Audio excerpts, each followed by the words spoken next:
بسم اللہ الرحمن الرحیم۔ السلام علیکم۔ آج میں آپ کو دو فرشتوں ہاروت و ماروت کا قصہ سناؤں گی۔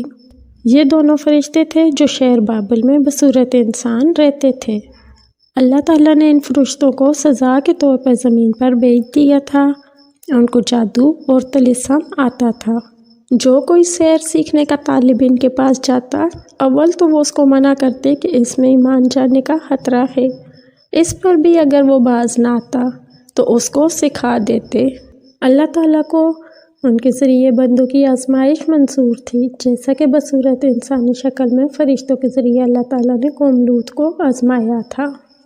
لوگوں کو ان کی مرضی سے وہ جادو اور اس کے ذریعے بری باتیں سکھاتے تھے۔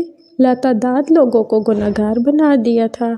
سورہ بقرہ آیت نمبر 102 میں اللہ تعالیٰ فرماتا ہے، اور لوگ ان واہیات جہالت کی باتوں میں لگ گئے جو حضرت سلیمان کے عہد سلطنت میں شیاطین پڑھا کرتے تھے، اور حضرت سلیمان نے مطلق کفر کی بات نہیں کی بلکہ شیطان ہی کفر کی بات کرتے تھے کہ لوگوں کو جادو سکھاتے تھے، اور ان باتوں کے پیچھے بھی لگ گئے جو شہر بابل میں دو فرشتوں یعنی ہاروت و ماروت پر اتری تھیں، اور وہ دونوں ان کو کچھ نہیں سکھاتے تھے جب تک یہ نہ کہہ دیتے کہ ہم تو ذریعہ آزمائش ہیں، تم کفر میں نہ پڑو۔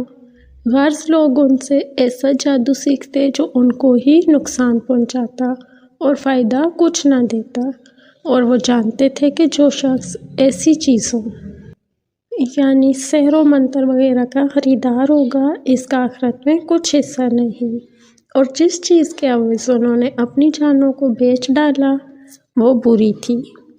کاش وہ اس بات کو جانتے۔ میں نے دراصل ہاروت ماروت کا قصہ اس لیے بیان کیا ہے کہ آج کل بھی بہت سے عیار لوگ ہاروت و ماروت بن گئے ہیں۔ اپنی میٹھی میٹھی باتوں سے یعنی جنتر منتر سے لوگوں کو بہکا کر غلط کام کروا رہے ہیں اور ان کو مصیبت میں پھنسا دیتے ہیں، یہاں تک کہ مروا بھی دیتے ہیں۔ آج کل بعض ایسے جادوگر روز ہی ٹی وی پروگراموں میں نظر آتے ہیں اور آپ کو دھوکہ دینے اور پھنسانے میں لگے رہتے ہیں۔ ہوشیار رہیے، ایسے لوگوں سے اپنا وقت اور پیسہ دونوں بچائیے۔